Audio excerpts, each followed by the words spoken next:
administrators, the leadership of trade unions, officials in the provincial treasury, citizens of Mpumalanga, ladies and gentlemen. It is with distinct honor that I table the budget vote of provincial treasury to this house today. Who's in parliament wants it? I was talking to These policies that's why we're working on it to get it soon. On the provincial fiscal framework, which I had the honor to present to the very same house, the 2020-21 appropriation bill proposed the allocation of financial resources to fulfill the policy priorities emanating from the electoral mandate.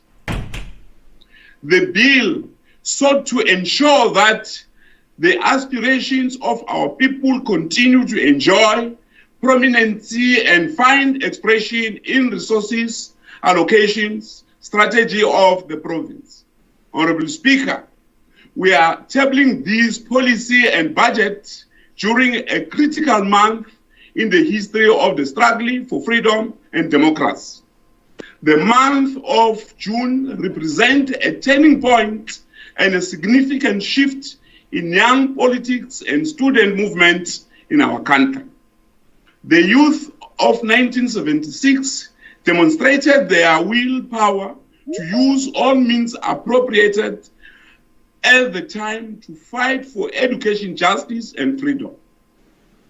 The youth of today must also rise to the occasion, as they always do, to help their country to overcome the present socio-economic challenges that are worsened by COVID-19. We reiterate the message of President Cyril Ramaphosa on the occasion of the anniversary of June 16 last week, that this government will continue to support our young people from cradle right through to young adulthood. We will continue to use state capacity to distribute opportunities for development and participation of youth in the economy. Honorable Speaker and Deputy Speaker, Provincial Treasury derives its mandate from the Public Finance Management Act and Municipal Finance Management Act, which guides budgeting, cash management, performance reporting, and financial accounting, amongst others. In line with the relevant provisions of this legislation, the Provincial Treasury continue to work towards improving the financial performance of departments, public entities, and municipalities in the province. 440.5 million rand is allocated to advance the principal mandate of the Provincial Treasury during the 2020-21 financial year.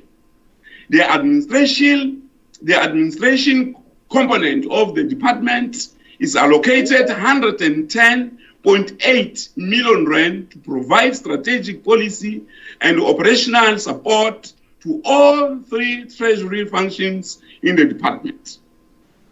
The program will focus on cultivating a conducive environment for staff to provide essential support that enables prudent financial administration in the department and throughout the provincial administration. Given the current health pandemic, the program will review the operational requirements to enable full compliance with Occupational Health and Safety Act, as well as all health protocols in the fight against COVID-19. The program is expected to ensure that Provincial Treasury maintains a clean audit outcome this financial year. Honorable Deputy Speaker, to ensure oversight on the provincial budget and provide municipal support, infrastructure delivery, and drive revenue enhancement strategy, 75.6 million rand is allocated to Program 2, Sustainable Resource Management Program. The budget also makes provisions for intervention programs to support municipality on financial administration, also to improve infrastructure delivery in the province. The program will also focus on resetting the revenue targets and readjusting our budget given the significant impact of COVID-19. Deputy Speaker, the largest allocation within the vote at 221.2 million rand is given to asset and liability program, which includes interlinked financial system, provincial supply chain management, and information technology support services to all departments in the province. The role of the program is increasingly becoming more important due to digitalization as we transit to the accelerated fourth industrial revolution. The program is leading business automation to introduce efficiencies that will ensure that taxpayers' money is spent on those things that are for the highest priority to our people. The following online systems are being introduced this year. The electronic leave management to enable officials to apply for a leave of absence online or on their cell phones using the web and mobile application. Electronic invoice tracking and payment to enable service providers to submit invoices online and track progress or status of their invoices using their mobile and automated financial statements, which will relieve CFOs of many days spent in the preparation of financial statements. We have already started the process of identifying other business processes for automation in the coming period. We will engage various departments and public entities, starting with the Department of Community Safety, Security and Liaison on process of automating motor licensing services, amongst others, to improve efficiency in revenue collection, and importantly, to make it easier for users to comply with regulation. Deputy Speaker, Program 4 is allocated 32.8 million rand to focus on key areas such as risk assessments, financial statement disclosure, internal audit and remedial action plans on audit findings. This will be done to assist public sector institutions to ensure that risk assessment includes all high-risk areas identified for internal audit activities to effectively focus on those areas where the risk of exposure is the greatest. The program will further analyze the improvement plans and advise institutions on the areas where coverage is not sufficient or where the plans are not inclusive of all key internal control areas that require attention. Furthermore, interim financial statement will be reviewed to prepare public institutions to make correct and complete disclosures in the annual financial statement submitted to the auditors. To ensure that governance structures play their role as envisaged, audit committees and risk management committees are evaluated according to specific criteria, and recommendations are made to improve these committees' effectiveness. It is imperative that accounting officers utilize specialized services such as their internal auditors to ensure effective internal controls are implemented and maintained to prevent irregular transactions.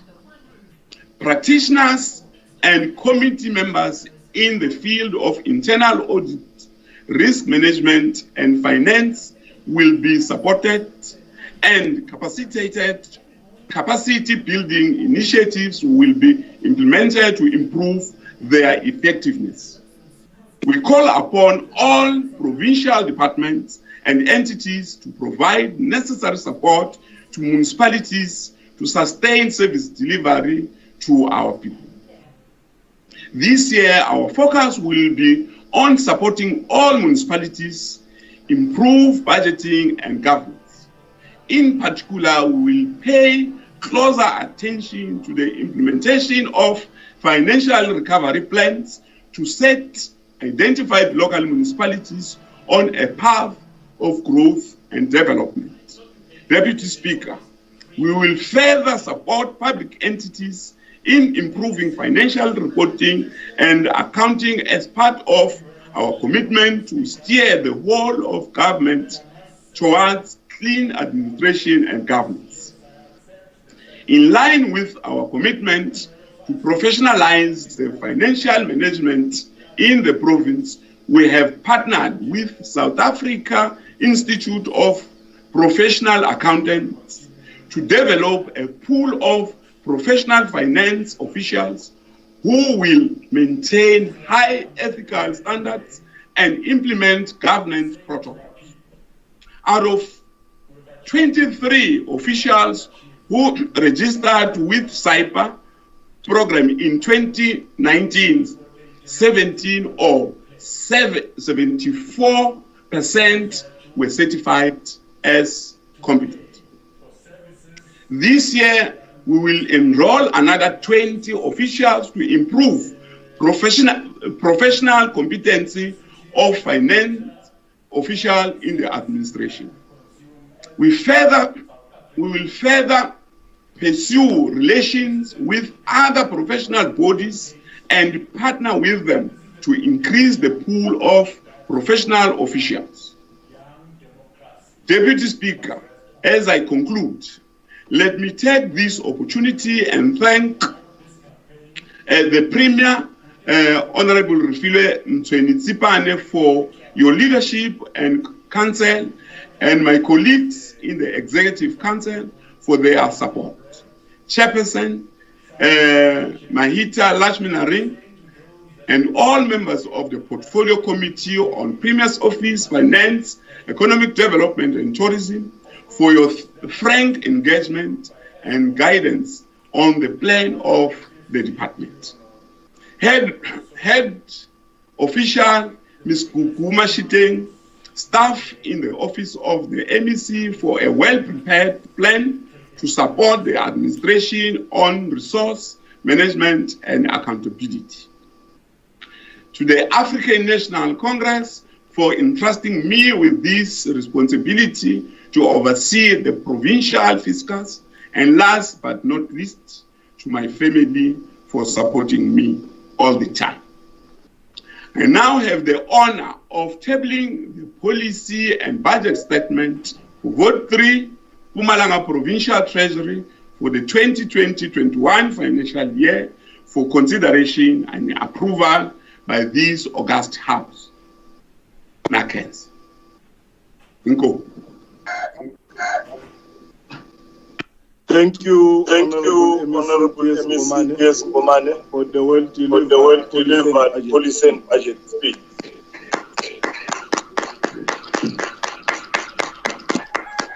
The Secretary shall read the 10th order of the day.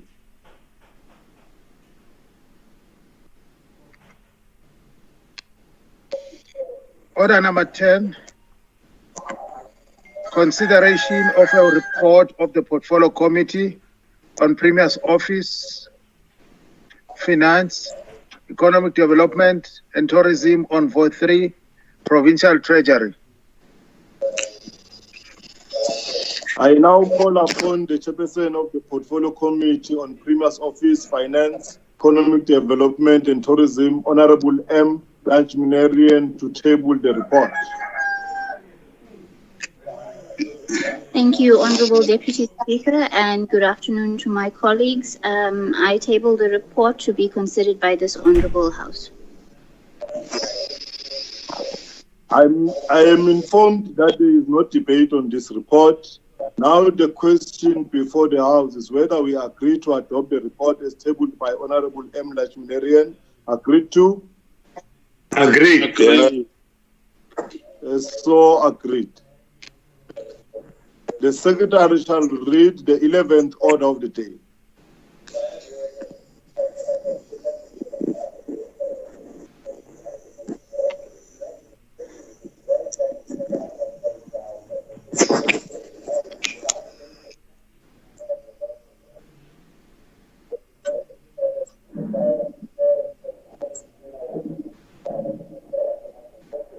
Secretary.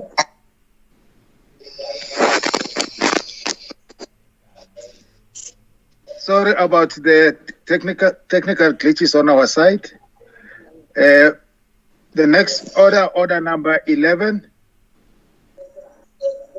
the policy and budget speech on vote 1, Office of the Premier.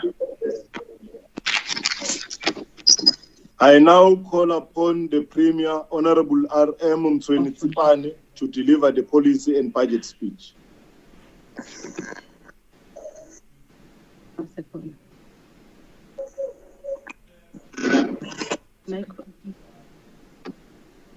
Thank you, Honorable Deputy Speaker. May I pass my greetings to the Honorable Speaker of the Legislature and your good self, the Deputy Speaker, the Chief Whip of the ruling party, the Honorable members of the Executive Council, Honorable members from the Legislature, the head of our administration, the DG, Ms. Sindisiwe Xoli, and all the HODs. Good afternoon. Honorable Deputy Speaker, we are delivering this budget vote address in a completely different environment from the one that that was prevailing barely 5 months ago. The rapid spread of coronavirus is challenging every one of us to act in a way that is usually seen in times of great tribulation. The pandemic is causing global upheaval of unprecedented proportions that might endure for months, if not years to come. In such circumstances, our people look to us as government for credible information, guidance, and most importantly, for strong, decisive leadership. We must live up to their expectation and provide what they are yearning for. Deputy Speaker, we are dealing with an immediate crisis, a fast-moving crisis that leaves no room for immediate planning or future projections. Until such time that this crisis has passed, we do not know what the future holds for us. Even the most experienced future forecasters and fortune tellers cannot tell us with certainty what will happen in the future. Yet we cannot bury our heads in the proverbial sand and hope for a miracle. As we move from an ad hoc solutions to a well-planned roadmap to recovery, we should think hard about the short-term and long-term responses to the crisis caused by this pandemic.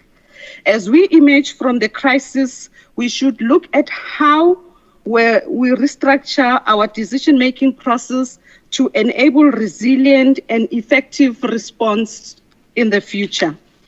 Our economy will have to go through 3 phases before it can grow and thrive again. The response phase, the recovery phase, and the growth phase. All 3 phases have no time frames as to how long will they last. We cannot give time frames, as Dr. Anthony Fauci of the United States of America said, and I quote, open quote, you cannot make a timeline, the virus make the timeline, close quote. Currently, we are at COVID-19 virus response phase. As provincial government, working with the national sphere of government and the National and Provincial Command Council, we have done a sterling job during the first phase. Our early response through the initial lockdown phase, as announced by His Excellency, the President of the Republic of South Africa, has placed us in a better position to contain the virus. The early stages of the lockdown brought us enough time to be able to plan for the response phase of COVID-19. In this province, we were able to flatten the curve. As a result, we have seen lower numbers of infection and much less numbers of fatalities. Once we have reached and gone through the peak period, which scientists are estimating it to be around August of this year, we will be able to focus on the recovery phase. The recovery phase will be informed by actions that mitigate the broader impact of the coronavirus crisis. We will also consider long-term improvements on our public operational models to ensure that they can respond effectively to future risks. All rules and regulations will have to be re-evaluated, allowing technologies that have shown their effectiveness during this crisis. These visual gatherings that we are now accustomed to will become a common feature on how government performs its duties. Honorable Deputy Speaker, in the short term, our primary focus is containment of the disease, the treatment of those infected, and the economic survival of the most vulnerable members of our society. In the medium term, we will focus on economic recovery and the return to some normality, both socially and economically. In the long term, we should be able to emerge from this crisis prepared to adapt to this new and able to face any future crisis of this magnitude, foster social cohesion, and promote economic growth and prosperity of our people. We are a very resilient nation, and we will overcome. For now, Honorable Deputy Speaker, we will continue to be guided by our epidemiologists and the data that is produced globally as well as here at home. Let me take this opportunity, Honorable Deputy Speaker, and thank the members of the National Command Council, the Minister of Health, Dr. Zweli Mkhize, our Provincial Command Council, our Provincial Department of Health under the leadership of MEC Manzini, supported by all officials at all levels for the sterling work during these trying times. Let me also express my gratitude to our frontline workers who work in the health and security sectors, sacrificing their lives so that they can help those infected and affected. Honorable Deputy Speaker, let me turn to my attention to the issues that drives us as the Office of the Premier. But first, let me express my outrage and disgust at the alarming rate at which women are abused and killed by men, in particular their romantic partners. Femicide has become such a scourge that we need to begin to look for the root cause of this unwarranted brutality against us women. It is no longer enough to condemn it. We must find a lasting solution for this problem. We need to engage our men and dig deeper into their souls and encourage them to bring back the compassion our men were known to possess.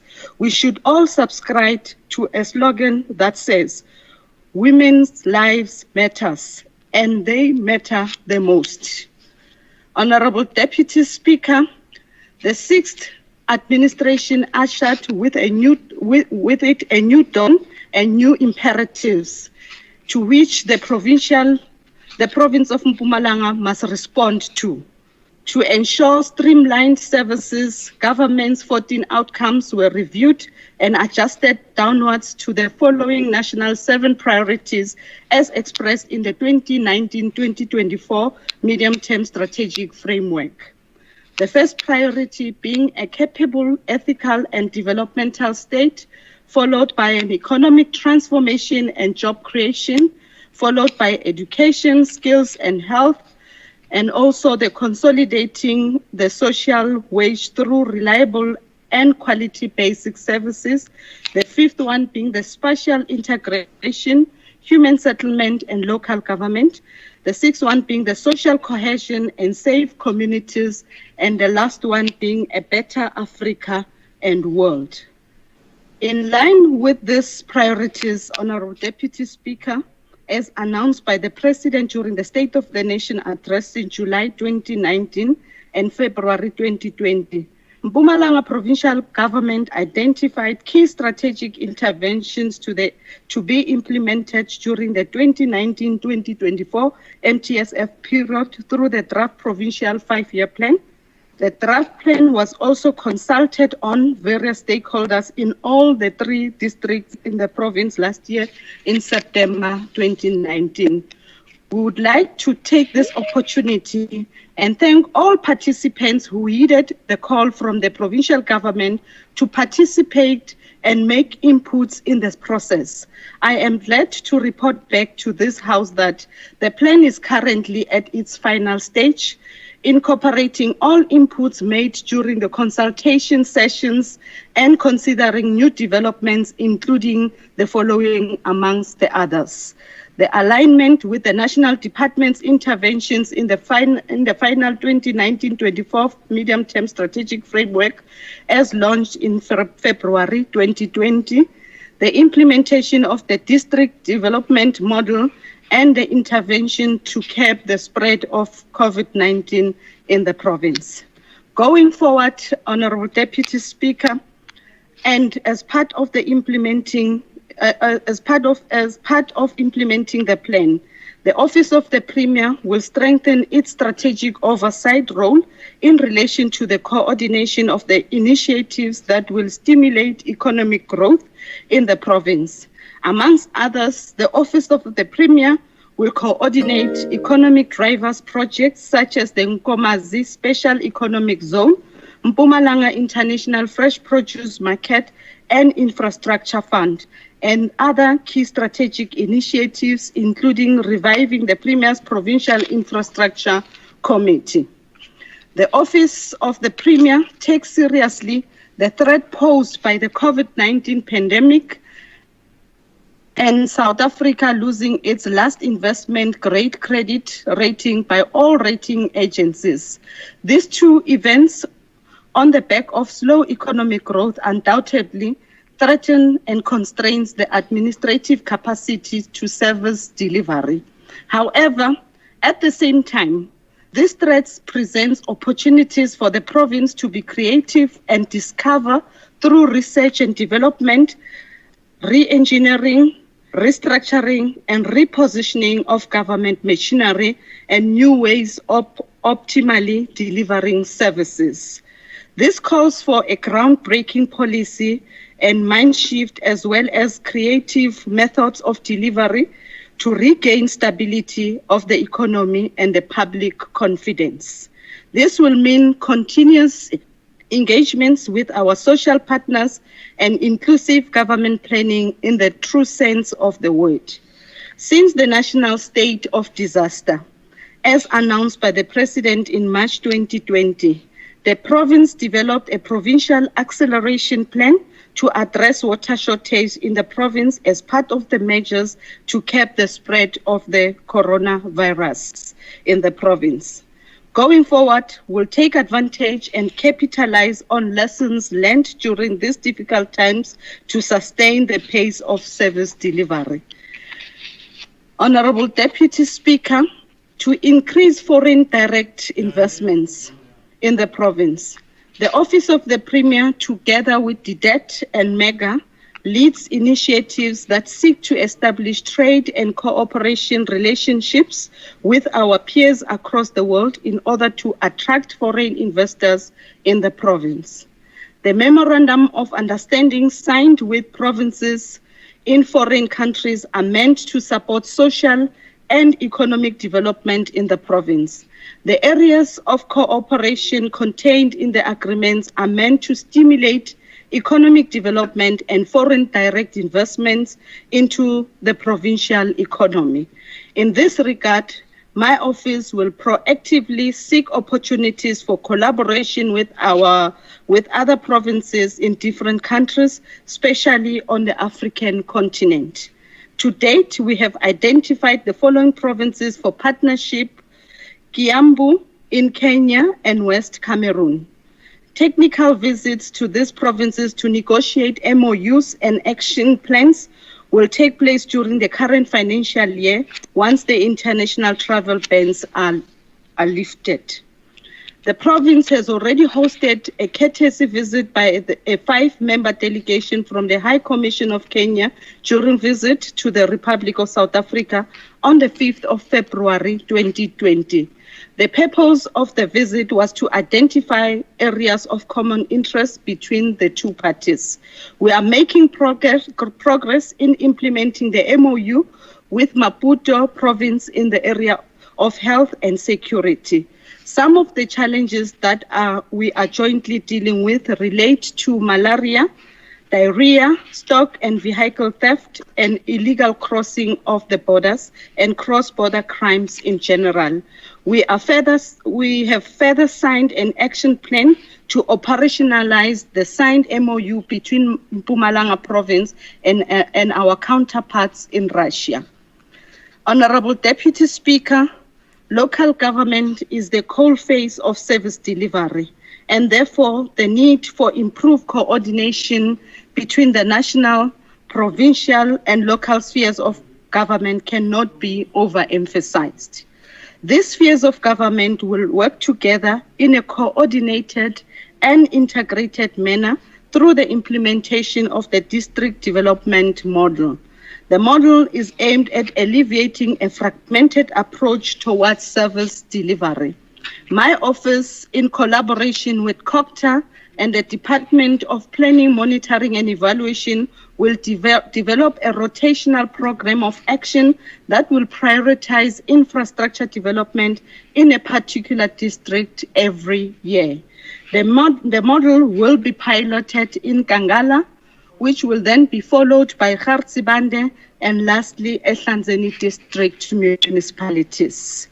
Honorable Deputy Speaker, in pursuit of our mandate to ensure that all provincial departments deliver on the promise made to the people of Mpumalanga to reduce unemployment and poverty, provide access to basic services, access to internet, and grow the economy of the province, the Office of the Premier will accelerate the operationalization of the data laboratory, which will incorporate programs and project performance information to support our monitoring and evaluation functions. As part of this project, we will pilot the provincial performance monitoring system linked to the geographic information system to detect red flags related to infrastructure delivery that will create a visual status quo report for all provincial departments. This will take into account the current national electronic web-based quarterly performance system implemented by the Department of Planning, Monitoring and Evaluation throughout the country to ensure integration of systems and optimization of resources. Honorable Deputy Speaker, our efforts to improve government coordination and performance through the planning research, information management, monitoring and evaluation framework, together with the regional service delivery model, has coincided with the introduction of the district development model as announced by His Excellency the President Cyril Ramaphosa. Inevitably, this announcement has impacted upon both initiatives since the district development model is also meant to improve government coordination, development planning programs, and project planning and implementation. In this regard, we will go back to the drawing board so that we can synchronize these instruments to avoid duplication and wastage of resources.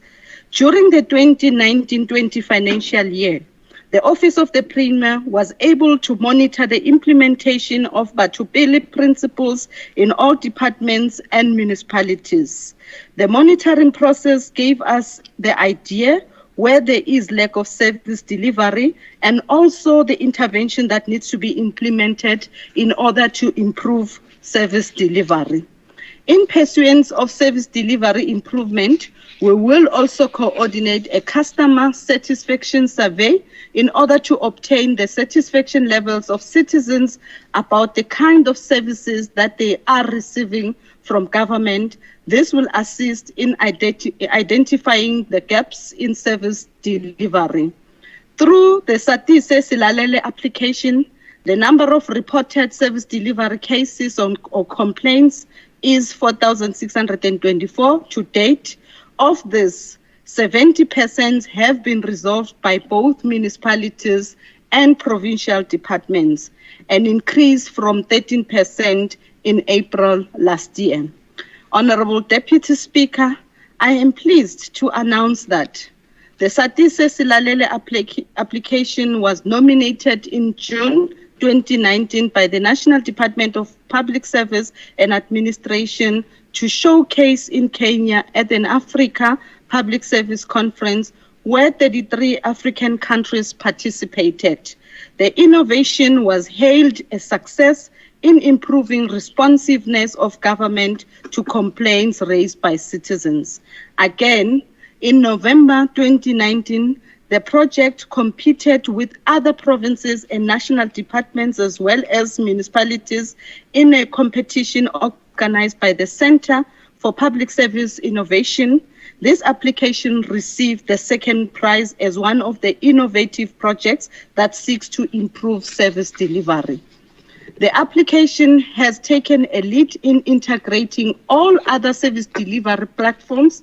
It will soon become a single window to view all the service delivery challenges in the province. Honorable Deputy Speaker, to inform decision-making and develop policies and programs relevant to the needs of our dynamic province, my office will, amongst others, seek to build capacity of research in the provincial administration by partnering with the University of Mpumalanga and national research institutions such as Statistics South Africa, Human Sciences Research Council, Center for Science and Innovation Research, and national departments like the Department of Science and Technology and the Department of Performance Monitoring and Evaluation within the presidency. This will help strengthen the research agenda in our province. Honorable Deputy Speaker and members, government communication remains critical in providing adequate information to our people. Even during these trying times of ongoing and escalating COVID-19 transmission in our province, any inaccurate information, especially during this pandemic, has the potential to cause a stigma which is likely to drive people to hide the disease as well as not to adhere to the precaution put in place by government aimed at reducing the spread of the pandemic. As the provincial government, we have the responsibility to develop and maintain an effective communication capacity, which will ensure that we, amongst other things, build trust with our people about the manner we deliver government services by addressing misinformation and misunderstanding. To this end, we will strengthen our provincial communication capacity to develop a provincial communication strategy to communicate our achievements with the assistance and guidance of the government communication and information system. The strategy will further help us to manage expectations, communicate uncertainty, and continuously create a meaningful platform for the provincial government to constantly interact with the people. Honorable Deputy Speaker, As part of our interventions to cap the scourge of HIV and AIDS, the prevention of new infections amongst the adolescents, girls and young women programs was implemented in all local municipalities in the province through the Zazi Girl Child campaign. In this regard, we would like to appreciate the support by the Global Fund in implementing this program in Ehlanzeni and Garsebande district with the high burden areas of new HIV and TB infections in the province. We will continue to coordinate the AIDS Council as vehicle for monitoring the implementation of the Integrated Provincial Implementation Plan on HIV, AIDS, TB and STIs. Honorable Deputy Speaker, the plight of women, young people, and persons with disabilities, older persons and children remains high in our agenda. As the province, we are yet to achieve our 50% target of women at senior management level, which is currently at 36.4%. We have approved an integrated Mpumalanga Provincial Plan on Women Empowerment in 2019-2020 and continue to monitor progress in various departments. We will work hard to integrate and mainstream the plan of the vulnerable groups into one integrated plan in order to improve our coordination, interventions, and resource allocation. This will include the implementation of the 365 days plan of action against gender-based violence and 16 days of activism on no violence against women and children campaign. To bridge the information gap between youth and the available opportunities in both public and private sector, a youth portal was developed and the process of appointing youth coordinating committee members is underway. The office will further strengthen the youth desk to oversee the provincial variation of the presidential youth empowerment intervention initiatives. In order to effectively strengthen the youth desk in the office of the Premier, a process of establishing a provincial youth development coordinating forum, a multi-sectoral platform made up of private sector, public sector, and civil society stakeholders within the youth development is underway and will be completed soon. The forum will provide an opportunity for joint planning, setting of the youth development agenda, pooling of resources, and integrate service delivery. The Provincial Youth Development Coordinating Forum will be convened quarterly in order to monitor progress of youth development in the province. Honorable Deputy Speaker, the province is experiencing an unprecedented proliferation of youth unemployment. It is with great concern to note that Mpumalanga is sitting on the ticking time bomb with the escalation of youth unemployment and overall lack of social and economic engagement with our youth. Against this backdrop, the establishment of the Mpumalanga Youth Development Fund places employment at the center of all youth development interventions. The terms of reference and the Provincial Youth Enterprise Development Strategy linked to a comprehensive and costed plan is being developed, and a dedicated committee will be established to manage the process of disbursement of funds to qualifying youth initiatives. Honorable Deputy Speaker, in the quest of institutionalizing an ethical culture in the province, the Office of the Premier will review the provincial anti-corruption strategy and monitor the implementation thereof. The province participated in the development of the National Anti-Corruption Strategy by hosting the final leg of consultation with key role players and stakeholders in the fight against corruption. The consultation workshop was held on the second quarter of the last financial year, which was followed by the draft National Anti-Corruption Strategy for consideration and approval by the President. It is only after approval that the province will commence with its process of enhancing its provincial anti-corruption strategy to ensure alignment with the national strategy. As indicated in the previous policy and budget speech, the office continues to revisit all recommendations from investigation reports so that no stone can be left unturned in our fight against corruption. Honorable Deputy Speaker, negative audit outcomes have been a thorny matter for the provincial government. To improve audit outcomes, the Office of the Premier will continue to support departments whose audit outcomes leaves a lot to be desired, especially on performance information. In 2019-2020, through the shared audit services function, we were able to provide internal audit services to the 5 cluster departments. The Office of the Premier will in 2020-21 continue to provide internal audit services to these departments and monitor implementation of audit action plans to ensure the realization of improved audit outcomes. In this regard, we will review the efficiency and effectiveness of internal controls in order to assist in the strengthening of the control environment. My office, in partnership with the Provincial Treasury, will implement the invoice tracking system to facilitate tracking of payments of all invoices and compliance with the provision of the PFMA and Treasury regulation relating to payment of all invoices within 30 days.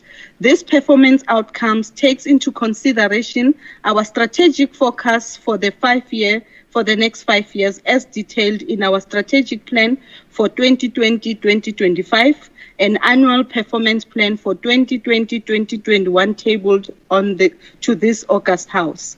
It is therefore an honor, Honorable Deputy Speaker, to table the budget of the Office of the Premier, and I accordingly request the House to approve the amount of 359,647 rand for the 2020-2021 financial year, which is allocated as follows. On Program 1, which is administration, an allocation of 131,721,000 rand.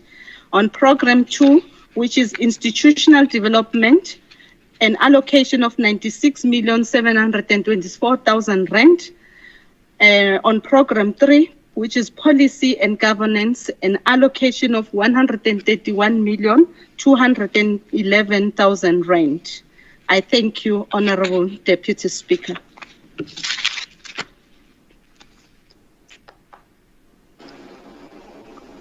Thank you, Honorable Premier, for the well-delivered policy and budget speech.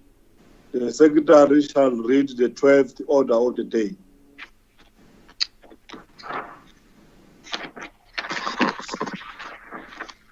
Order number 12, consideration of a report of the Portfolio Committee on Premier's Office, Finance, Economic Development and Tourism on Vote 1, Office of the Premier.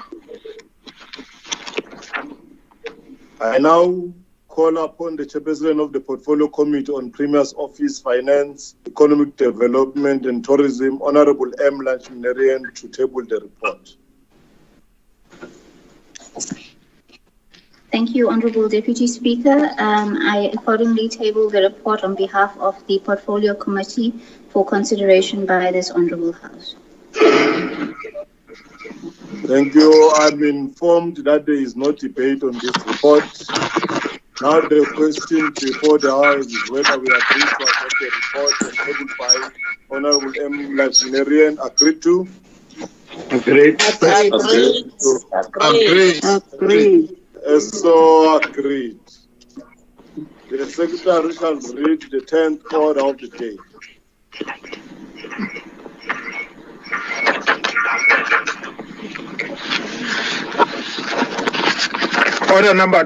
Order number 13, policy and budget speech on Vote 2, Mpumalanga Provincial Legislature. I now call upon the Speaker of the Mpumalanga Legislature, Honorable Fifi Chiba, to deliver the policy and budget speech.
Honorable Speaker, they must unmute. Akuna sound.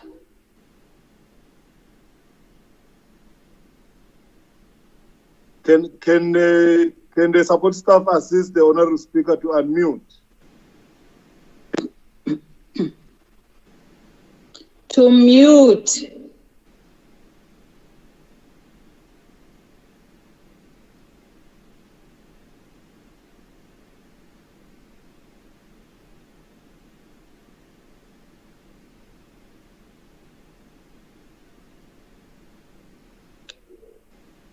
Honorable Deputy Speaker, no sound.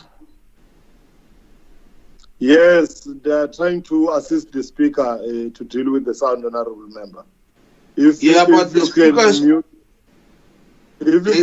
your mic, that can assist.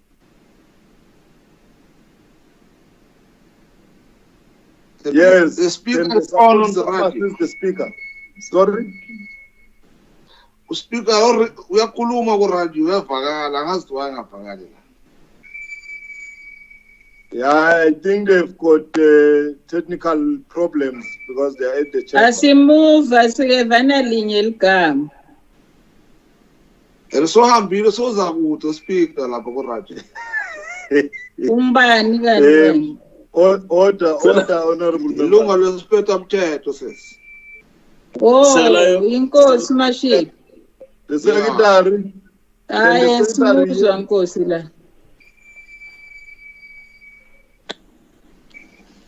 Honorable members, asizwa lutho bo. Somebody tell the Honorable Speaker that we can't hear anything. No, Deputy Speaker, but we can follow. We can see the what in the events of law. Comrade Msibi, ayikho leyo. My apology, honorable members. I'm not in my desk, so they have done this for me. I will start afresh. Honorable Deputy Speaker, Honorable Mkachwa, Honorable R.M. Tsweni-Tsipane, Premier of Mpumalanga Province, members of the 6th Mpumalanga Provincial Legislature, members of the Executive Council, executive mayors of the district and local municipalities, members of the Mpumalanga House of Traditional Leaders, members of the Mpumalanga Provincial Speakers Forum, Director General of the Mpumalanga Provincial Government, Secretary of the Legislature, Head of Department, Head of Chapter 9 and State Cooperation, Acting Chairperson and Acting Secretary of the African National Congress, Mpumalanga, Provincial Coordinator of ANC Women's League, the ANC Youth League and the Veterans League, leadership of the Tripartite Alliance and Sanco, our guest, streaming live on all media platforms. Ladies and gentlemen, good afternoon. I hope Nyangizwa much. I have the pleasure to table the 2020-2021 policy and budget speech of the Mpumalanga Provincial Legislature. The purpose of this policy statement is to articulate and give account on the fulfillment of our mandate and promise to our people, which is to hold the executive and other state organs accountable through oversight, public participation, and lawmaking. This address is expected to outline the road traversed since the establishment of the 6th legislature, where we took public oath and made commitment to be the eye, ears, and mouthpiece of all our citizens, following up on commitment made to improve the quality of life and grow South Africa together. Honorable Deputy Speaker, it is, however, prudent that I start by acknowledging the cooperation and positive contribution of all honorable members and officials of the legislature who continue to work hard even under this dynamic political, economic, social, and technological environment and new normal, which has changed the world of work and the manner we conduct our business. Honorable members, we therefore table this policy and budget speech during this challenging moment in our history and joined to confront COVID-19 with its epic potential to disrupt and change our experience and knowledge of the world. It is a moment once again where the test of the human spirit to triumph over all adversity must be recalibrated in our collective effort to safeguard our lives and livelihoods as well as safer future for our children. Accordingly, our greatest concern is the short-term and long-term effect this pandemic shall have on the vulnerable, poor, and working-class people, the majority of whom are Black, African, the youth, and women. This pandemic has made more visible the entrenched levels of inequality, which continue to dictate the life world, life potential, and lived experience of the majority of our people.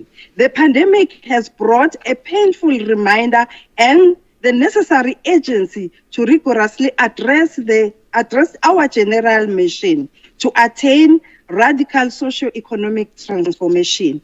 It has brought into sharp contrast the main content of our National Development Plan, the NDP, which according to many scholars and public intellectuals is characterized as interlocking multiple pandemics converging, which include abject poverty, unemployment, inequality, disease burden as a result of our colonial legacy of systematic racism, white supremacy, and capitalist exploitation. Our immediate challenge is to more deliberately, through a qualitative delivery of our constitutional mandate, ensure the transformation of the institutions of power, which continue to reproduce inequality and difference according to race, class, and gender. Honorable members, Deputy Speaker, a closer reading of COVID-19 pandemic demonstrates that women shall bear the biggest burden of disease, with so many located in our country's front lines. They constitute the lowest income and of the working class as nurses, cleaners, caregivers, social workers, CDWs, teachers, police, and soldiers.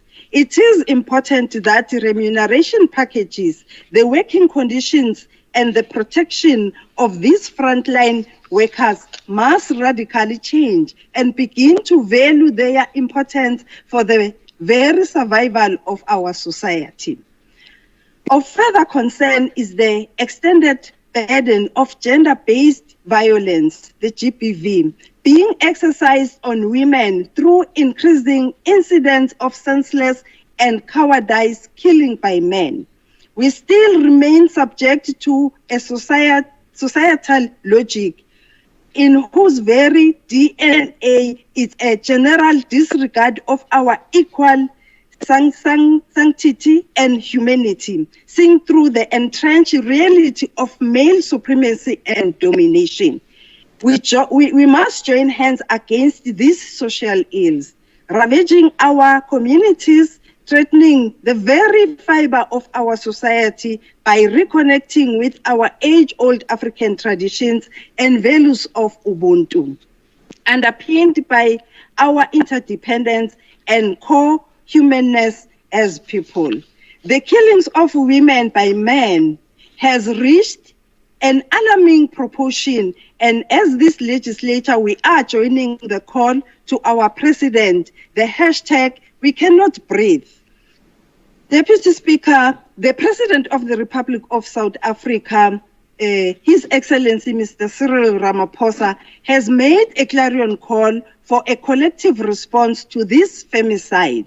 This response shall require broad social mobilization and the political will by men and women to address society's general spiritual, cultural, psychological, and social decay. Our countrymen must also draw a leaf from the revolutionary Thomas Sankara, former president of Burkina Faso, who stated, I quote, "The revolution of women's liberation go together. We do not talk of women's emancipation as an act of charity or out of human compassion. It is the basic necessity of the revolution to triumph," close quote. Inspired by these words, as parliamentarians and lawmakers must, through the Women's Caucus and Men's Forum, begin a conversation about a total review of, amongst others, the laws and regulations governing the licensing of sale of alcohol. We have seen a direct correlation between the normalized culture of alcohol abuse, social decay, and incidents of gender-based violence during the national lockdown. Furthermore, our strategic task as this legislature is to ensure government, in light of the COVID-19 experience, expedite the full implementation of national health insurance for equal access to a quality, more integrated healthcare system. According to Statistics South Africa, only 12.6% of people in Mpumalanga province have access to medical aid scheme, an indication that the overwhelming majority of our people depend on public health care. Approximately 50.5% of households rely on social grants, a number likely to further increase due to the anticipated job losses. The percentage of people with access to pipe water sits at 86%, sanitation 68%, and 1.7% still use the bucket system. This is a clear indication of the impact of the impact the pandemic will likely have amongst the poor.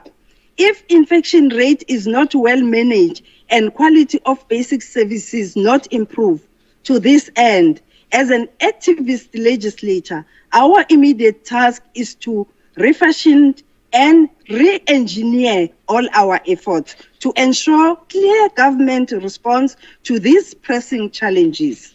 We urgently need to evolve from a compliance-driven culture in the conduct of oversight to greater emphasis on qualitative outcome and real impact to the goal of a better life for all.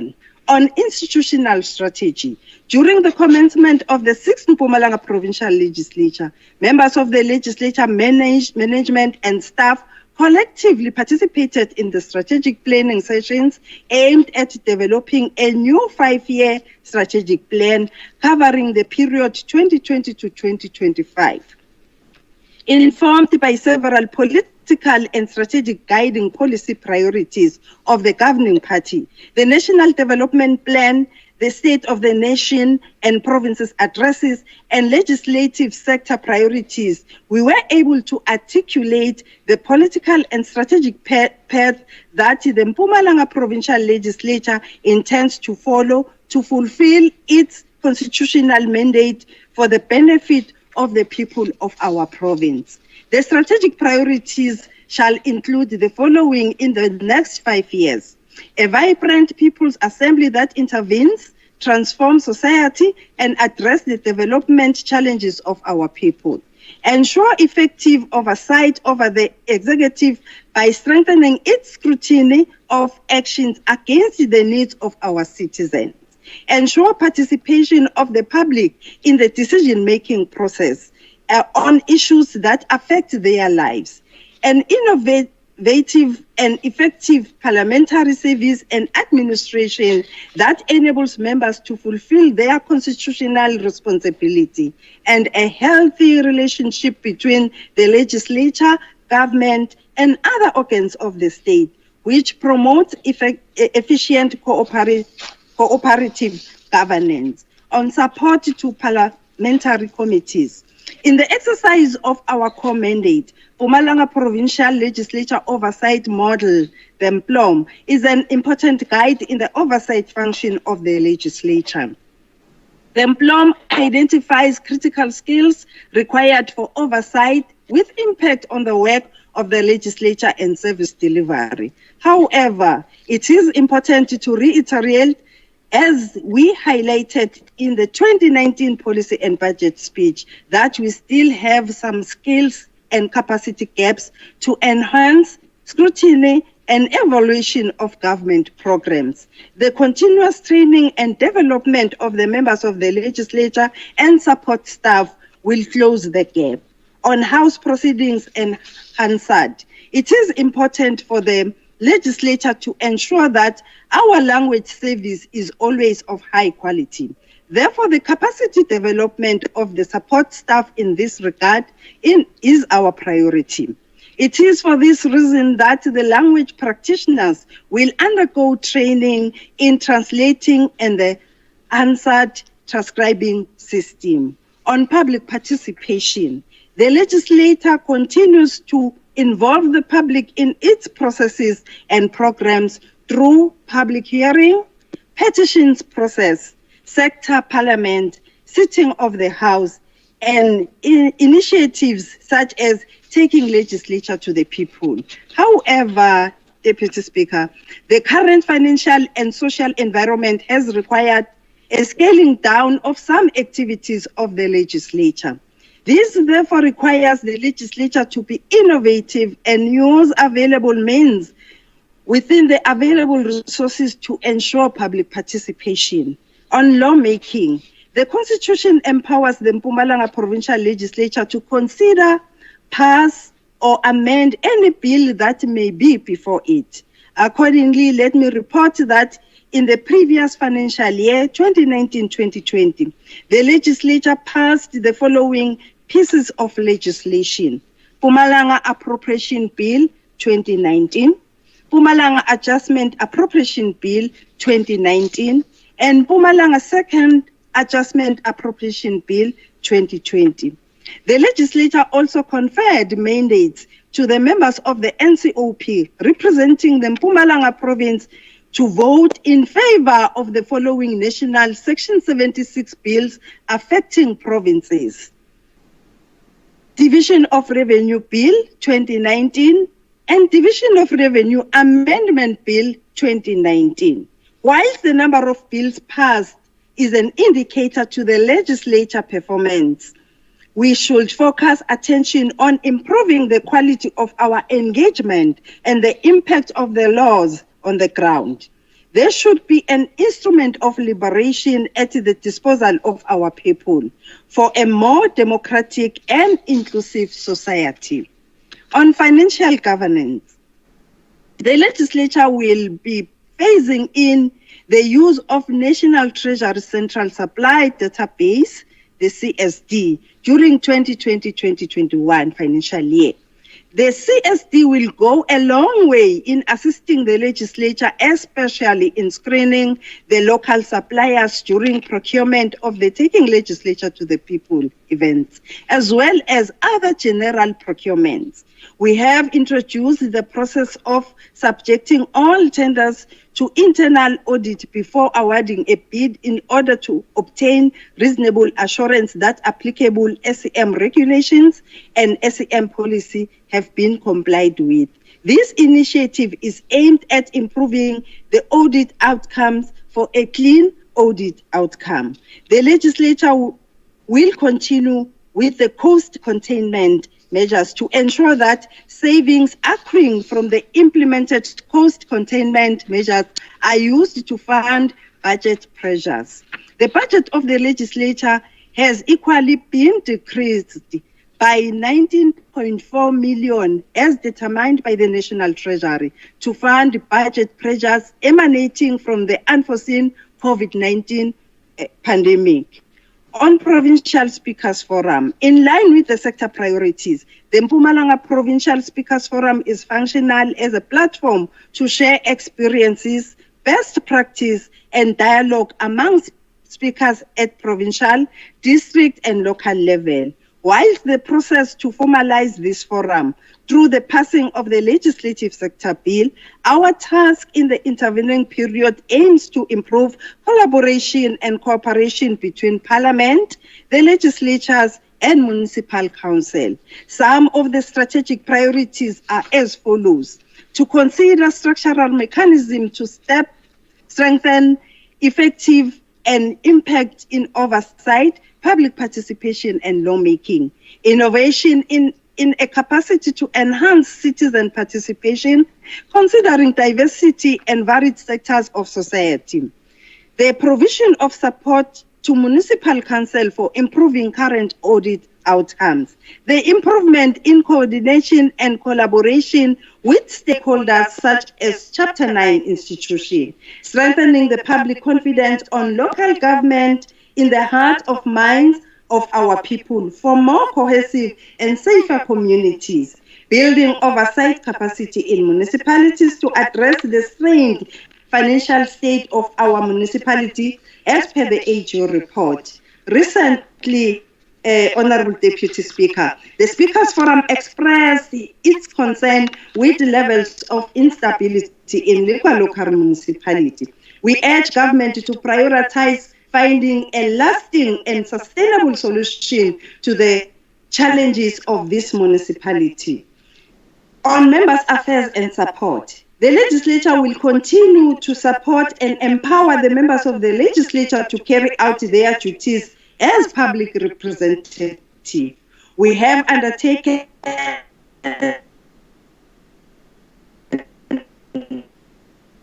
to strengthen the program. These include both academic training as well as in-house capacity building. We urge all members to fully utilize these opportunities for development and intellectual growth.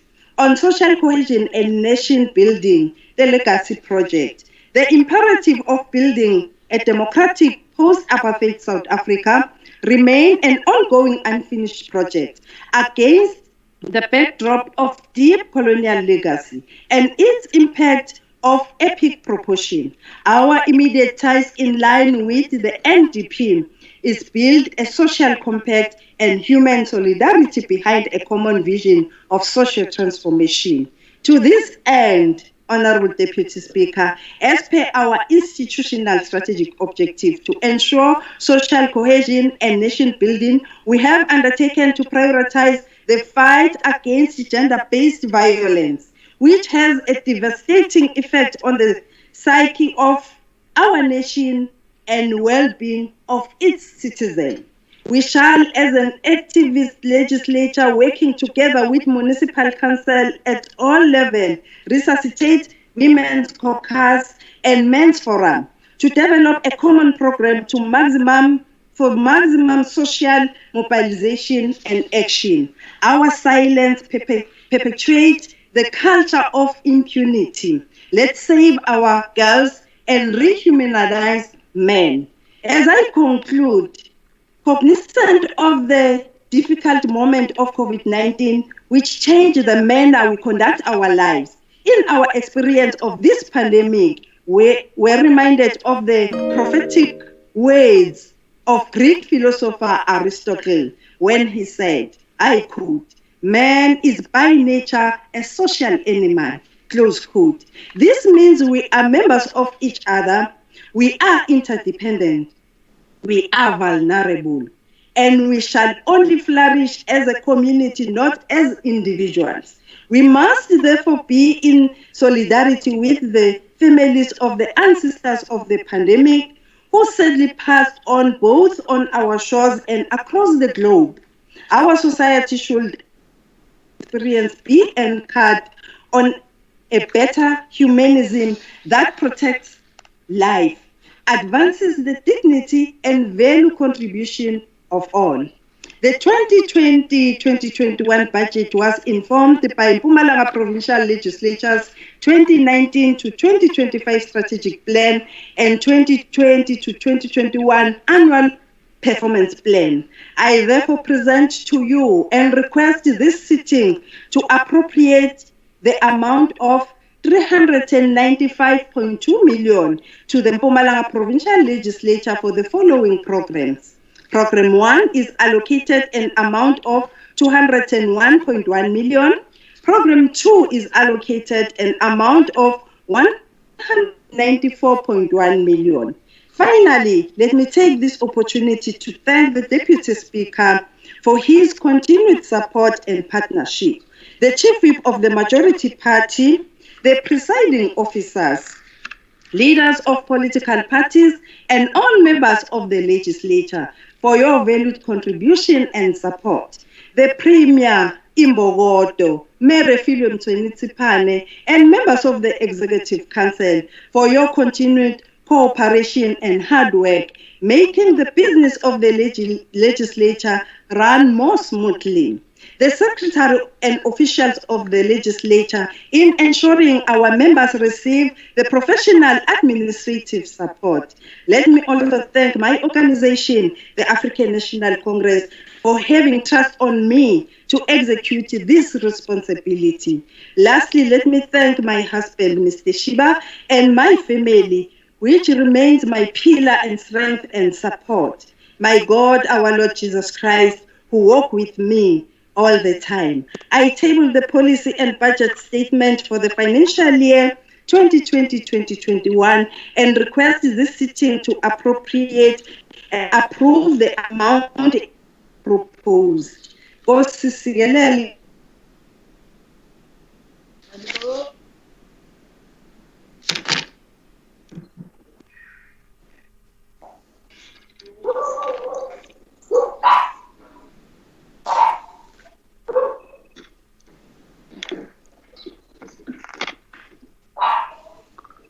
Deputy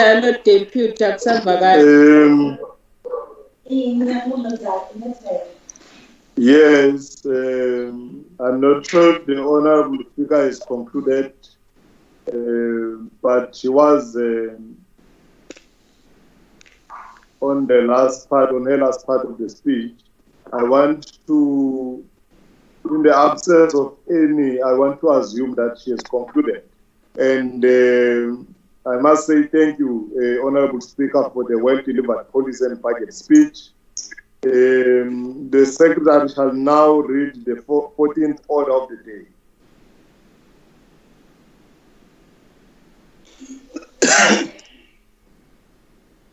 Order number 14, consideration of the report of the Select Committee on Legislature Oversight on Vote 2, Mpumalanga Provincial Legislature.